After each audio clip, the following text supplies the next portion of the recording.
Brad Duval, an ex-Coast Guard man, interviewed 3 men who are all connected to the Oregon Maritime Museum steam sternwheeler, the Portland. Born right here in Portland. My grandfather and great uncle started a family forest products business in about 1920. And it kind of the genesis, they had a feed store out in the Clackamas area, and people bartered a lot with timber, and they found out that paid better than the store. They sold the store, kept the horses and wagons, started logging poles and piling, putting the wood in the river, and they were having Shaver Transportation do their towing. Well, things got busy. Shaver didn't have enough time, so Grandpa Rex and Uncle Ray went to Astoria. An old fellow they knew down there had an old fish boat, converted it to a tugboat, and that kind of started the family's operations on the river. So they had the woods operations, and then they had the river operations to tow the logs that the woods operations developed. I was pretty fortunate as a kid growing up in that kind of an environment. I was either with my dad in the brush or I was with Uncle Bob down on the boats. And it was kind of the best of both worlds. My first trip on a tugboat, I was probably like maybe 6 years old or something like that. Of course, as a little kid, that was like, boy, this is a huge Tonka toy that runs by itself, and this is great.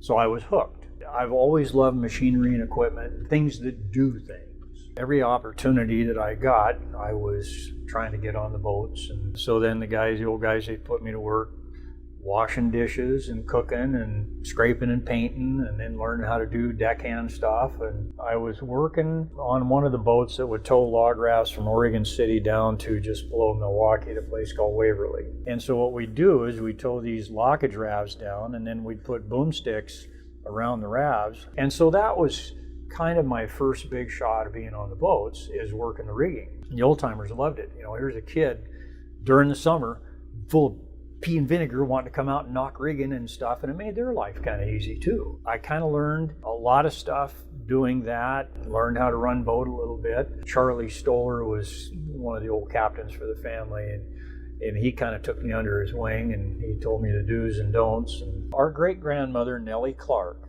was William Clark's granddaughter. My brother pointed it out. He said, you are an apple that didn't fall far from the tree. I looked at him and I says, well, we've had that conversation. He says, no, but think about it.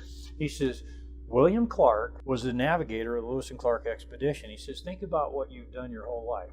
You're with the old man out in the brush running compass and tallying and timber cruising, been on the boats with Uncle Bob navigating the waters. He says, you spent your whole life navigating.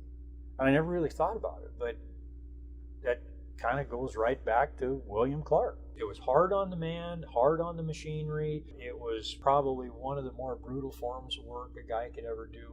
But, like my dad said, one of two things that'll happen. It'll make a man out of you, or it's going to kill you. You choose.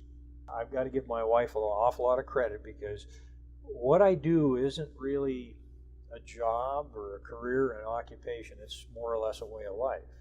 And she's been very, very supportive. We're sitting there at dinner one night in one of our long conversations, and I said, dear, I think I got it figured out. And she kind of looked at me over her glasses. Oh, what do you have figured out? And I says, well, I think I'll name the boat after you. And she kind of looks at me and says, I think that'll earn me enough domestic credits that I can probably screw up the rest of my life. She looked at me over her glasses. She says, I'll get back to you later on that, cowboy. Why don't we start with where you were born, because I think people will be fascinated by that. Yeah, actually, I was born in Marysville, California, but ended up being raised in the little gold mining town of Downeyville.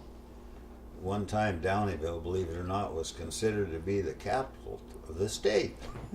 It was filthy rich with gold, and it was one of the major cities. And I have to tell you a couple good ones on the Coast Guard. By all means. They came up to Salem. They were going to check all these yachts up there. Okay. And we were going upriver, and it was real foggy, and we tied up on a log raft at Newburgh at Ash Island, and we took off, and they were still there, and we got up Grand Island, and the channel was over here, and it looked good over here, but actually it was rocks under there about 18 inches deep or something. And so we look back, and here come the Coast Guard, wide open. I call my deckhand, hey, come here, and look at it. Pretty soon, crash. And we heard, we're up at Wheatland, send up some wheels. So it was very narrow and you had to know where you were going. But now you say you're going up the Willamette. How far? Because you have that waterfall thing at Oregon City. Well, there's the locks there. That was been there since 1873. They closed the West Lynn locks. I didn't know that. Yeah. It's a shame they closed it. I mean, it's so historic, and I don't know, there was a, concrete business. They hauled rock through there, but there wasn't enough.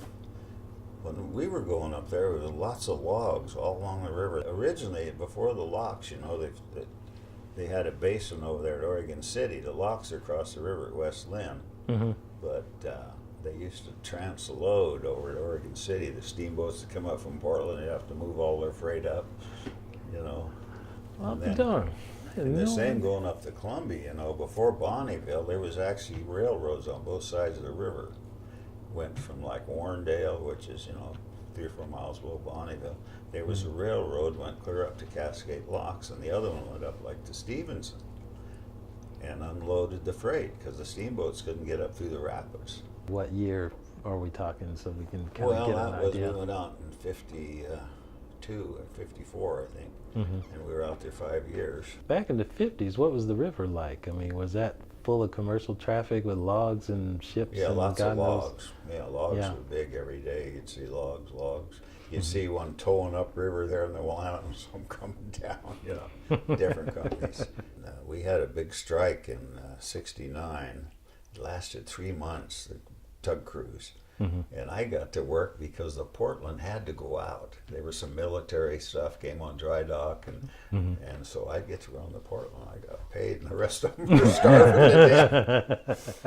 We're here on the Portland, which is a stern wheeler. The most fascinating thing about this is not a passenger stern wheeler. This was actually used as a tugboat, and I don't think people realize what kind of significance that brings. How did this work as a tugboat?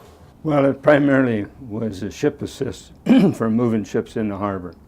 Now, she did make a couple of trips to Astoria to pick up ships out of the layup fleet down there and bring them upriver up to Zidell where they got scrapped. A couple of trips that way. But her primary job was right here in Vancouver and Portland Harbor, moving ships in and out of port, berthing. And she never towed anything, really. She might have pushed once in a while when if she was pushing a ship into the dock, or pull away from the dock with the bow. Never had anything off the stern. But when she was moving ships, she'd come alongside and put a line out from the forward winches and a line out midships and actually become one. So they moved that way. And she made a couple of PR trips to as far as Lewiston, Idaho. Wow. Up the Snake River. I think the last was on 77, I think it was. One of the questions I wanted to ask you, since you were here before the ship was decommissioned, I think, right? Yeah. Did you ever see it in action? Yeah, I did. My first contact with the boat, really, even though I lived in Portland in 1947 and 8 when she was built, my first contact with the ship was after I came here from New York. And in 1971, I came on board as a Coast Guard inspector because she wanted to carry passengers during the summer. And she was allowed 4 trips with VIPs and school teachers in the Portland Harbor to show people what the heck the city looked like from the water, because most people don't see that, and it looks altogether different when you're on the water looking at the city.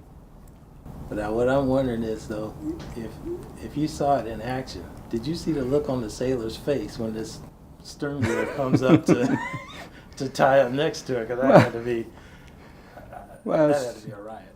Yeah, some of them were quite surprised to see a stern wheeler come alongside, because actually when this boat was built, I tell people that she was obsolete the day she was built, the day she was launched.